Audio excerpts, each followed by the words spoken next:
Persiapan kali dilakukan oleh itu dia pemirsa.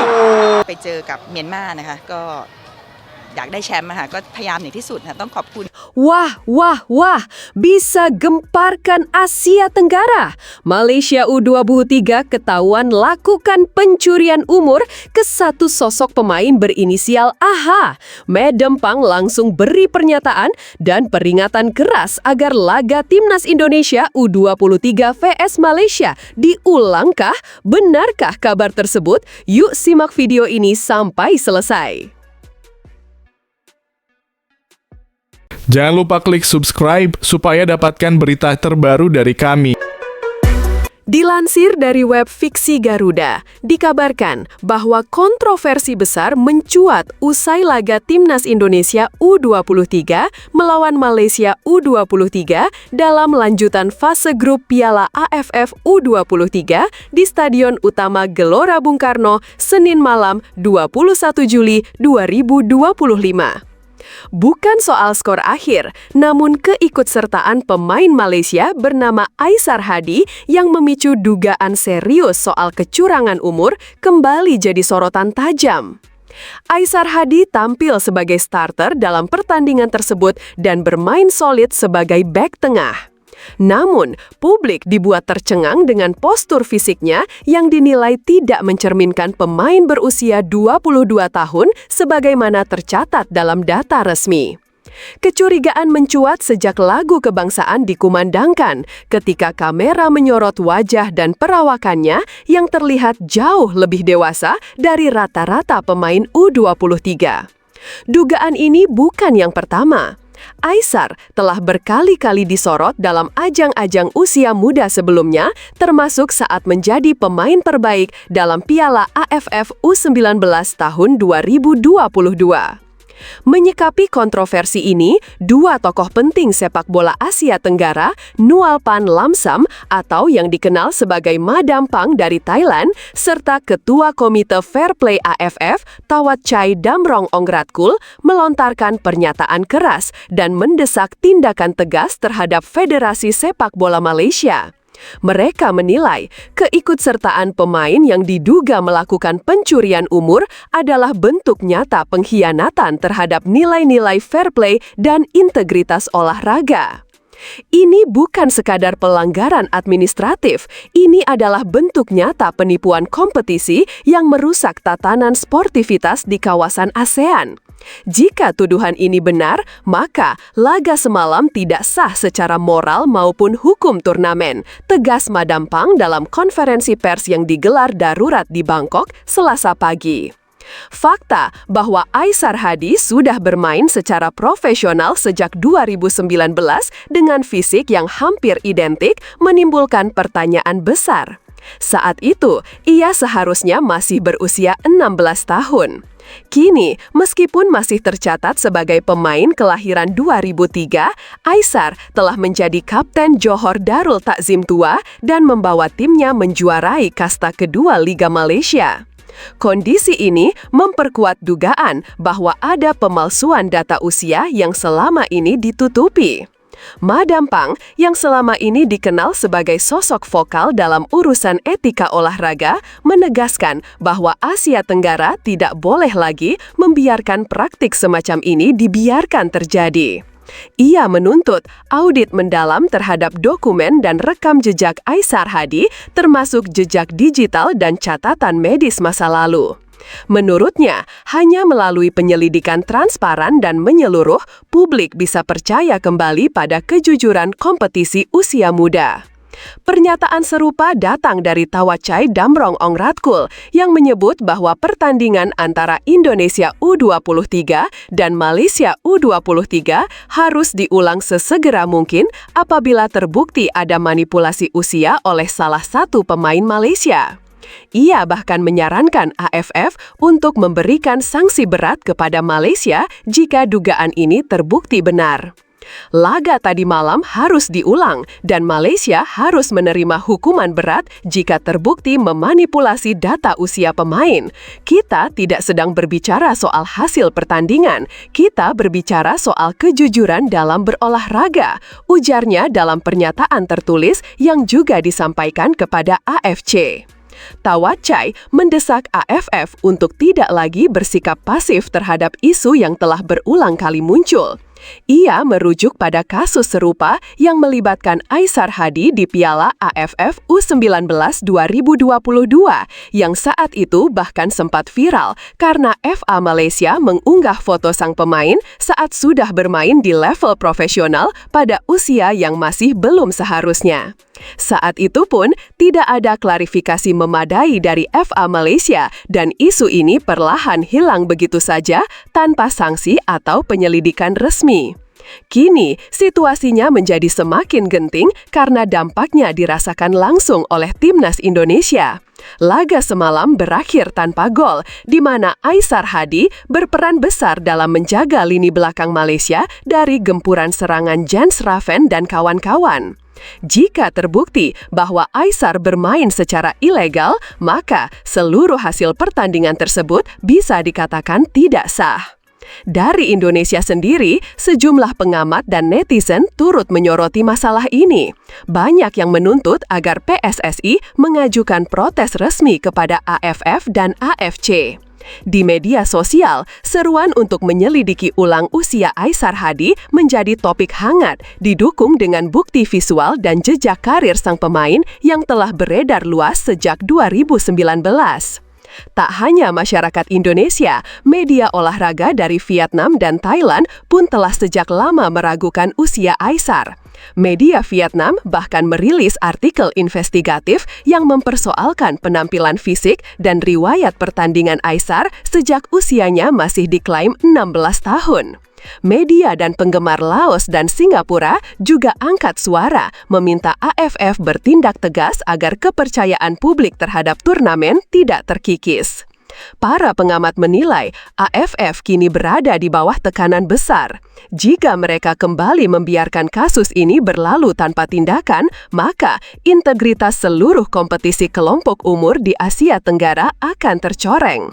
Terlebih, turnamen seperti Piala AFF U23 adalah panggung penting bagi pembinaan pemain muda, bukan ajang adu manipulasi data. Dalam tuntutan resminya, Madam Pang dan Tawacai meminta AFF dan AFC untuk membentuk tim investigasi independen yang dapat melakukan verifikasi dokumen dan audit umur menggunakan metode ilmiah, termasuk tes tulang, jejak medis, dan pemeriksaan historis dokumen resmi. Mereka juga mendesak agar Malaysia dijatuhi sanksi larangan mengikuti turnamen usia muda selama 2 tahun jika terbukti bersalah. AFF diharapkan segera memberikan pernyataan resmi dan membuka penyelidikan menyeluruh. Jika tidak, mereka akan menghadapi ancaman kehilangan kepercayaan dari federasi anggota, pemain, pelatih, dan jutaan penggemar sepak bola di kawasan. Madam Pang yang selama ini dikenal sebagai sosok vokal dalam urusan etika olahraga menegaskan bahwa Asia Tenggara tidak boleh lagi membiarkan praktik semacam ini dibiarkan terjadi. Ia menuntut audit mendalam terhadap dokumen dan rekam jejak Aisar Hadi termasuk jejak digital dan catatan medis masa lalu. Menurutnya, hanya melalui penyelidikan transparan dan menyeluruh, publik bisa percaya kembali pada kejujuran kompetisi usia muda. Pernyataan serupa datang dari Tawacai Damrong Ongratkul yang menyebut bahwa pertandingan antara Indonesia U23 dan Malaysia U23 harus diulang sesegera mungkin apabila terbukti ada manipulasi usia oleh salah satu pemain Malaysia. Ia bahkan menyarankan AFF untuk memberikan sanksi berat kepada Malaysia jika dugaan ini terbukti benar. Laga tadi malam harus diulang dan Malaysia harus menerima hukuman berat jika terbukti memanipulasi data usia pemain. Kita tidak sedang berbicara soal hasil pertandingan, kita berbicara soal kejujuran dalam berolahraga, ujarnya dalam pernyataan tertulis yang juga disampaikan kepada AFC. Tawacai mendesak AFF untuk tidak lagi bersikap pasif terhadap isu yang telah berulang kali muncul. Ia merujuk pada kasus serupa yang melibatkan Aisar Hadi di Piala AFF U19 2022 yang saat itu bahkan sempat viral karena FA Malaysia mengunggah foto sang pemain saat sudah bermain di level profesional pada usia yang masih belum seharusnya. Saat itu pun tidak ada klarifikasi memadai dari FA Malaysia dan isu ini perlahan hilang begitu saja tanpa sanksi atau penyelidikan resmi. Kini, situasinya menjadi semakin genting karena dampaknya dirasakan langsung oleh Timnas Indonesia. Laga semalam berakhir tanpa gol, di mana Aisar Hadi berperan besar dalam menjaga lini belakang Malaysia dari gempuran serangan Jan Schraven dan kawan-kawan. Jika terbukti bahwa Aisar bermain secara ilegal, maka seluruh hasil pertandingan tersebut bisa dikatakan tidak sah. Dari Indonesia sendiri, sejumlah pengamat dan netizen turut menyoroti masalah ini. Banyak yang menuntut agar PSSI mengajukan protes resmi kepada AFF dan AFC. Di media sosial, seruan untuk menyelidiki ulang usia Aisar Hadi menjadi topik hangat, didukung dengan bukti visual dan jejak karir sang pemain yang telah beredar luas sejak 2019. Tak hanya masyarakat Indonesia, media olahraga dari Vietnam dan Thailand pun telah sejak lama meragukan usia Aisar. Media Vietnam bahkan merilis artikel investigatif yang mempersoalkan penampilan fisik dan riwayat pertandingan Aisar sejak usianya masih diklaim 16 tahun. Media dan penggemar Laos dan Singapura juga angkat suara meminta AFF bertindak tegas agar kepercayaan publik terhadap turnamen tidak terkikis. Para pengamat menilai AFF kini berada di bawah tekanan besar. Jika mereka kembali membiarkan kasus ini berlalu tanpa tindakan, maka integritas seluruh kompetisi kelompok umur di Asia Tenggara akan tercoreng. Terlebih, turnamen seperti Piala AFF U23 adalah panggung penting bagi pembinaan pemain muda, bukan ajang adu manipulasi data. Dalam tuntutan resminya, Madam Pang dan Tawacai meminta AFF dan AFC untuk membentuk tim investigasi independen yang dapat melakukan verifikasi dokumen dan audit umur menggunakan metode ilmiah termasuk tes tulang, jejak medis, dan pemeriksaan historis dokumen. Mereka juga mendesak agar Malaysia dijatuhi sanksi larangan mengikuti turnamen usia muda selama 2 tahun jika terbukti bersalah. AFF diharapkan segera memberikan pernyataan resmi dan membuka penyelidikan menyeluruh. Jika tidak, mereka akan menghadapi ancaman kepercayaan dari federasi anggota, pemain, pelatih, dan jutaan penggemar sepak bola di kawasan. Sementara itu, PSSI kini dihadapkan pada peluang besar untuk menunjukkan posisi tegas. Dengan dukungan dari tokoh-tokoh besar kawasan seperti Madam Pang dan Tawacai, langkah protes resmi ke AFF dan AFC menjadi sangat penting demi menjaga martabat Garuda Muda dan mengawal prinsip keadilan dalam olahraga. Kontroversi ini bukan lagi sekedar isu teknis, melainkan ujian besar bagi sepak bola Asia Tenggara. Jika tidak ditangani secara serius, maka kasus ini bisa menjadi preseden buruk yang melemahkan kepercayaan publik dan mempermalukan turnamen-turnamen internasional regional ke depan. Tapi tunggu, benarkah kabar tersebut? Simak hasil penelusurannya di akhir video ini ya guys. Bek Timnas Indonesia, Elkan Bagot, kembali masuk dalam skuad sementara Ipswich Town untuk menghadapi musim kompetisi Championship Inggris 2025-2026. Pemain berusia 22 tahun itu tampil sebagai starter saat Ipswich mengalahkan klub Austria BW Linz dengan skor 4-1 dalam laga uji coba pada awal pekan lalu. Dalam laga kontra BW Linz, Elkan tampil sebagai starter sebelum digantikan pada babak kedua. Bagot yang musim lalu dipinjamkan ke Blackpool kini tercantum dalam daftar pemain resmi Ipswich Town di laman resmi klub. Ia menjadi satu dari 9 bek yang disiapkan untuk bersama nama-nama lain seperti Harry Clarke, Leif Davis, Luke Wolfenden, hingga Kedrick Kipre. Elkan Bagot merupakan pemain jebolan akademik Ipswich Town yang mulai bergabung dengan tim U18 sejak tahun 2019. Demi menambah pengalaman bermain, ia sempat menjalani masa peminjaman ke beberapa klub seperti Kings Lynn, Gillingham FC, dan Cheltenham. Setelah promosi ke skuad utama Ipswich pada Juli 2023, ia kembali dipinjamkan ke Bristol Rovers dan kemudian ke Blackpool pada tahun 2024. Penampilannya yang menjanjikan selama di Blackpool membuat Ipswich Town memperpanjang kontraknya hingga Juni 2026. Klub-klub Inggris termasuk Ipswich memiliki batas waktu hingga 1 September 2025 untuk menentukan skuad utama. Sementara itu, Liga Champions Inggris akan mulai bergulir pada awal Agustus, dengan Ipswich berambisi kembali ke kasta tertinggi setelah terdegradasi pada musim sebelumnya.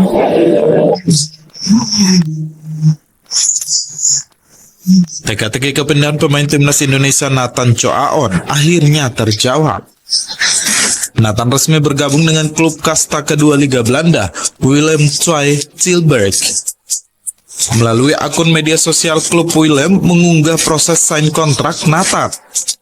Gelandang timnas Indonesia itu sepakat berlabuh ke klub asal Tilburg, Belanda itu dengan durasi kontrak 2 musim dan opsi perpanjangan 1 tahun. Nathan akan memakai nomor punggung 24. Bek berusia 23 tahun itu sebelumnya dikabarkan akan bergabung dengan klub asal Denmark, Lyngby Boldklub. Nathan sempat menjalani tes medis. Meski dinyatakan sehat, namun Nathan batal bergabung karena dinilai kurang cocok dengan klub tersebut. Pemain keturunan Belanda Semarang itu sempat dikabarkan bergabung dengan klub Super League Indonesia. Namun rumor itu terjawab usai Nathan resmi kembali ke Belanda dan bergabung dengan Willem II Tilburg. Nathan berambisi untuk mendapatkan menit bermain di klub barunya. Pasalnya saat berseragam Swansea City, klub divisi 2 Liga Inggris, Nathan kurang mendapat menit bermain. Situasi itu juga dianggap berdampak pada kondisi Nathan saat dipanggil untuk memperkuat timnas Indonesia. Performa Nathan dinilai terus mengalami penurunan saat bertanding membela Merah Putih.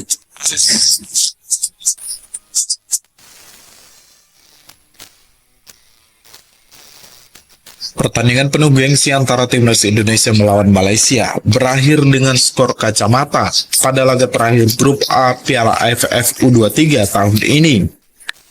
Bermain di hadapan supporter Garuda di Stadion Utama Gelora Bung Karno, Jakarta, Garuda Muda tampil mendominasi sejak awal pertandingan.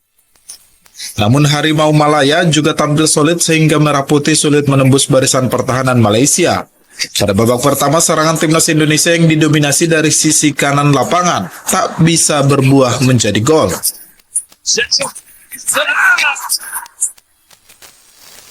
Memasuki babak kedua, sebenarnya intensitas permainan meningkat. Kedua tim mencoba membuka peluang untuk mencetak gol. Namun timnas Indonesia dan Malaysia terlihat sangat hati-hati dalam menyerang.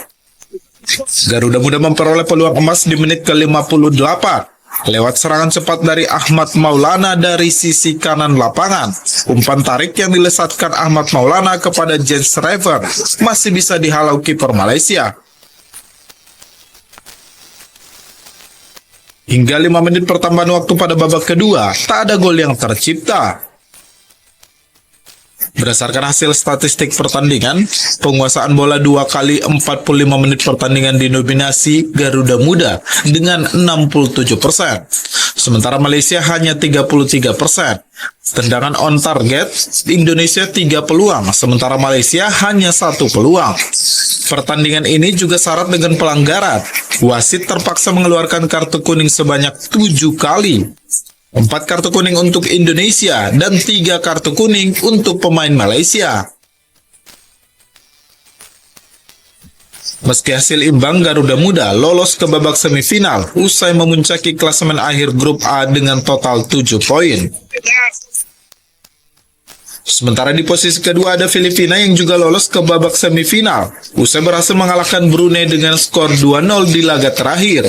Sementara timnas Malaysia menduduki peringkat ketiga sekaligus tersingkir dari Piala AFF tahun ini.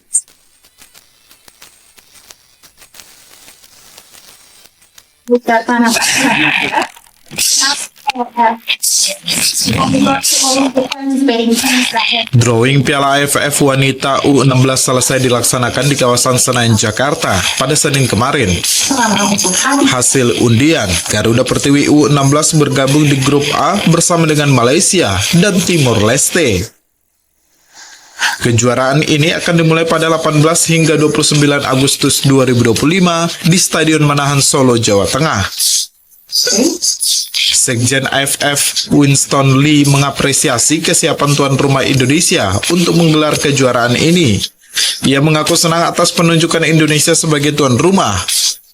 Lee juga menilai perkembangan pesat terjadi terhadap timnas putri Indonesia, khususnya di kawasan Asia Tenggara. We are very happy and very grateful that Indonesia is hosting another AFF competition. Indonesia has always been doing well, not just about hosting competition. You have done well in also on the pitch. And for this competition, I know your girls are much better prepared, so we expect a good showing from Indonesia too, for this game. Yeah. And as far as the overall football landscape in Indonesia, I think it's well documented that Indonesia football now has been progressing very well, as you can see from all, not just your national team, not just the men's team, even the girls and the women's team. Right, so we are very hopeful that Indonesia will continue to do well.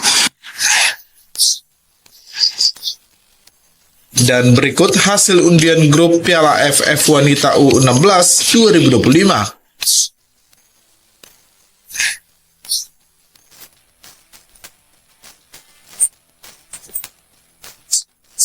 Gelandang anyar asal Brazil Gustavo Franca resmi diperkenalkan klub asal ibu kota Persija Jakarta. Sesuai dengan daerahnya, Franca diperkenalkan melalui budaya Betawi. Gustavo Franca menggunakan pakaian adat lengkap dengan pantun ala Betawi.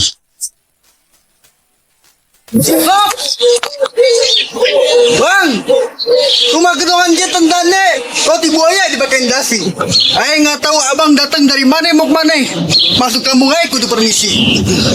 Jalan-jalan ke Cikini, pulangnya lewat balai kota. We datang ke sini untuk Persija Jakarta. Dalamnya rawa, lu harus tahu dahulu dalamnya kali semanan. Kalau lu emang mau gabung sama Persija, gue pengen ngeliat lu punya permainan.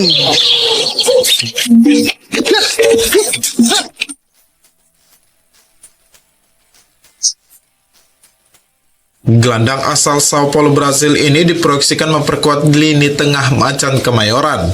Franca dianggap memiliki visi bermain sehingga diharapkan mampu mendominasi di lapangan tengah.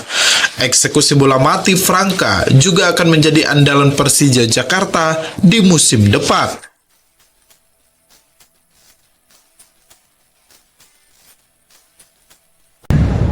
Rekaman gambar menunjukkan detik-detik serangan Israel menghantam gedung di kota Gaza, Gaza Utara hari ini. Ledakan terjadi ketika tank-tank Israel memasuki wilayah selatan dan timur kota Deir al-Balah di Gaza Tengah untuk pertama kalinya. Sumber-sumber Israel mengatakan militer yakin beberapa sandera yang tersisa mungkin masih ditawan di wilayah itu. Para korban serangan Israel di jalur Gaza hari ini dibawa ke Rumah Sakit Al-Shifa di kota Gaza, Gaza Utara, dan Rumah Sakit Nasser di Khan Yunis, Gaza Selatan. Petugas medis mengungkapkan serangan udara Israel di tenda pengungsi Khan Yunis menewaskan sejumlah warga Palestina, termasuk suami istri dan 2 anak mereka. Otoritas Kesehatan Gaza menyatakan sedikitnya 42 orang tewas akibat tembakan Israel di jalur Gaza sejak Senin pagi. Otoritas Kesehatan Gaza menyatakan jumlah warga Palestina yang tewas akibat serangan Israel di jalur Gaza sejak Oktober 2023 telah meningkat menjadi sedikitnya 58.895 jiwa dan 140.980 lainnya luka-luka. Dalam 24 jam terakhir, operasi militer Israel di Gaza merenggut 130 lebih nyawa dan melukai 495 lainnya. 94 warga Palestina ditembak mati di beberapa lokasi distribusi bantuan atau di daerah sekitarnya.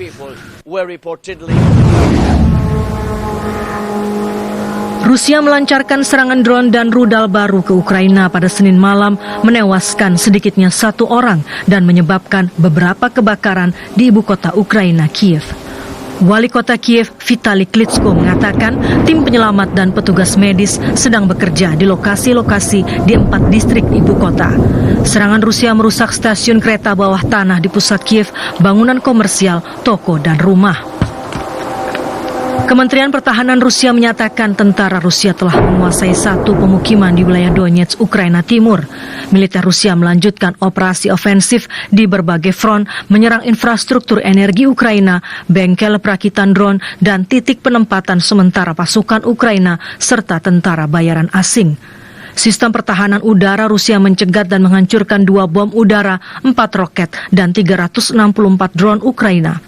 Di pihak lain, Staf Umum Angkatan Bersenjata Ukraina menyatakan 56 pertempuran terjadi di sepanjang garis depan hingga Minggu sore. 17 diantaranya terjadi di Pokrovsk.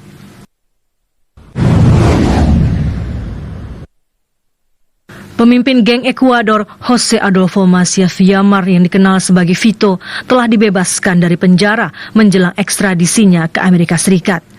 Pemimpin geng Los Corenos itu terlihat dalam foto sedang diborgol mengenakan helm dan rompi. Menurut pengacaranya Alexis Kass, Macias akan hadir di pengadilan Federal Brooklyn, Amerika Serikat pada Senin 21 Juli waktu setempat. Ia melarikan diri tahun lalu dari penjara Ekuador, tempatnya menjalani hukuman 34 tahun penjara atas rangkaian kejahatan. Ia ditangkap lagi pada bulan lalu. Sementara itu, Kementerian Dalam Negeri Bulgaria menyatakan mereka telah menyita 206 kg kokain yang ditemukan di dalam mobil yang membawa seorang diplomat Kongo di perbatasan negara itu dengan Turki. Narkotika senilai 19 juta euro atau sekitar 358 miliar rupiah itu merupakan penyitaan terbesar yang pernah tercatat di perbatasan darat Bulgaria. Narkotika ditemukan dalam Land Rover berplat diplomatik yang dikendarai warga Bulgaria yang membawa seorang warga Belgia dan warga Kongo dengan status diplomatik. Pengemudi dan penumpang ditahan serta dilakukan penyelidikan.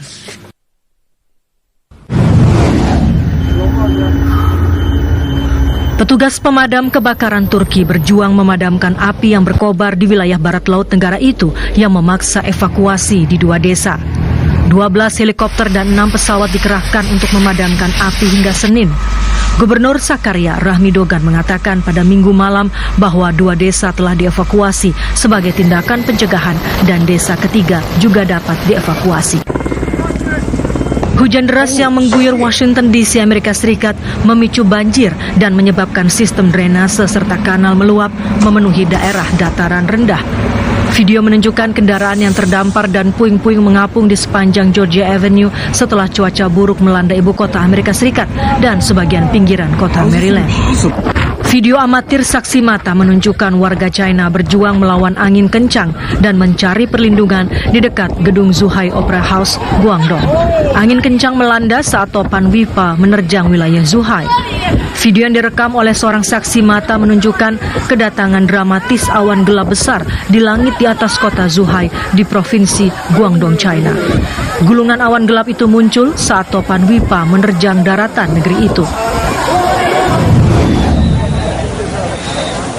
Sedikitnya 19 orang tewas setelah pesawat latih Angkatan Udara Bangladesh jatuh di kampus dan sekolah di ibu kota Dhaka hari ini. Dokter di Institut Nasional Bedah Plastik dan Luka Bakar mengungkapkan lebih dari 50 orang, termasuk anak-anak dan dewasa, dirawat di rumah sakit karena luka bakar. Para pejabat menyatakan insiden itu terjadi di Milestone School and College di wilayah utara Dhaka Utara. Warga Palestina di Gaza yang terluka akibat tembakan Israel di pusat bantuan dilarikan ke rumah sakit Al-Shifa di Gaza Utara pada Minggu waktu setempat. Warga Palestina mengecam tindakan Israel itu sebagai pembantaian brutal terhadap para pencari bantuan yang putus asa. Setidaknya 73 warga Palestina dilaporkan tewas dan banyak lainnya terluka pada Minggu pagi setelah pasukan Israel menembaki ribuan warga Palestina yang berkumpul dekat wilayah Zikim, barat laut kota Gaza, menunggu datangnya truk bantuan kemanusiaan.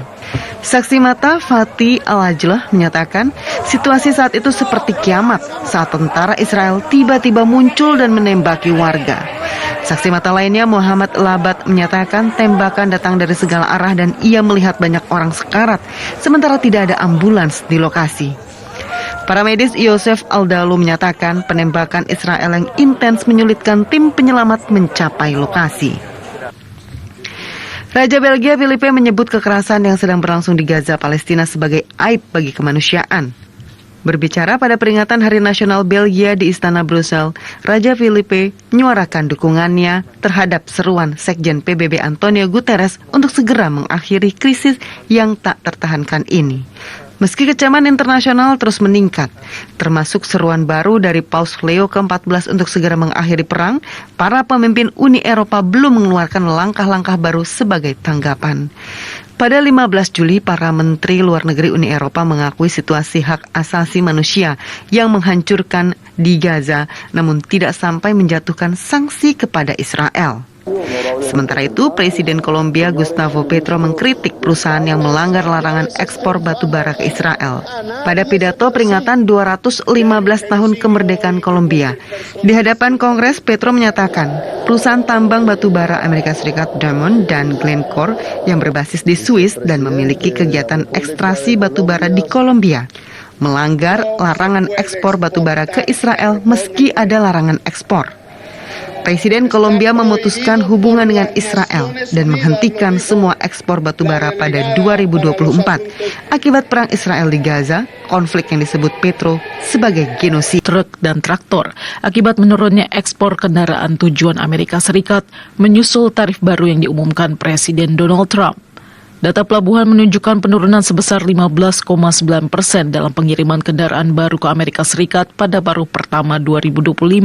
Direktur Pelaksana Perusahaan Kapal Ro-Ro Belgia, Alain Guillemin, menyatakan pengangkut kendaraan International Car Operators atau ICO mengalami penurunan 15% sejak tahun lalu.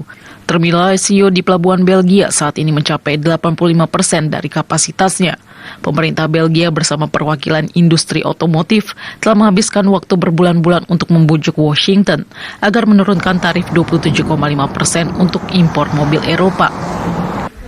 Perdana Menteri Jepang Shigeru Ishiba yang mengalami kekalahan telak dalam pemilihan majelis tinggi menyatakan ia perlu tetap menjabat untuk menangani negosiasi tarif dengan Amerika Serikat dan masalah ekonomi lainnya. Pemimpin berusia 68 tahun itu menyatakan tidak berencana untuk memperluas koalisi, meski akan bekerja sama dengan partai-partai oposisi untuk mengatasi kekhawatiran pemilih tentang inflasi. Partai Demokrat Liberal LDP pimpinan Ishiba yang telah memerintah hampir sepanjang sejarah pasca perang dan mitra koalisinya Komeito kembali memperoleh 47 kursi, kurang dari 50 kursi yang diperlukan untuk memastikan mayoritas di majelis tinggi. Ancaman Amerika Serikat berupa tarif 30% untuk impor dari Uni Eropa telah membuat industri kecantikan Perancis terguncang.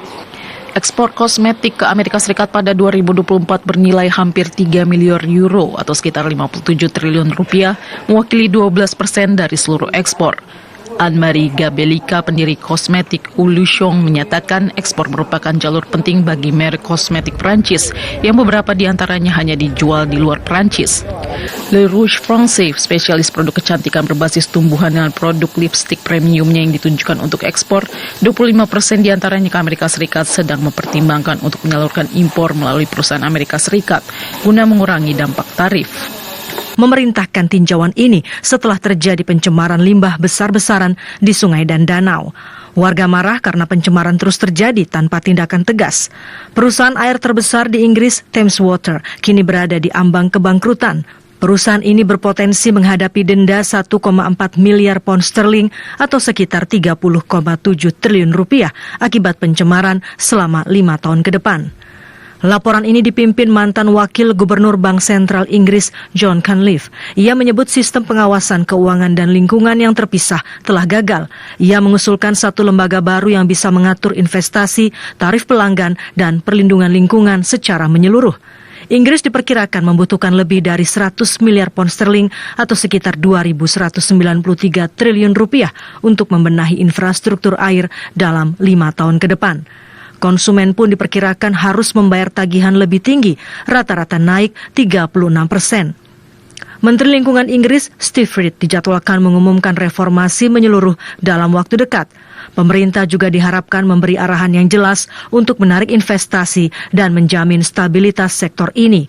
Jika tidak segera dibenahi, perusahaan-perusahaan air seperti Thames Water bisa saja diambil alih sementara oleh negara untuk mencegah keruntuhan total.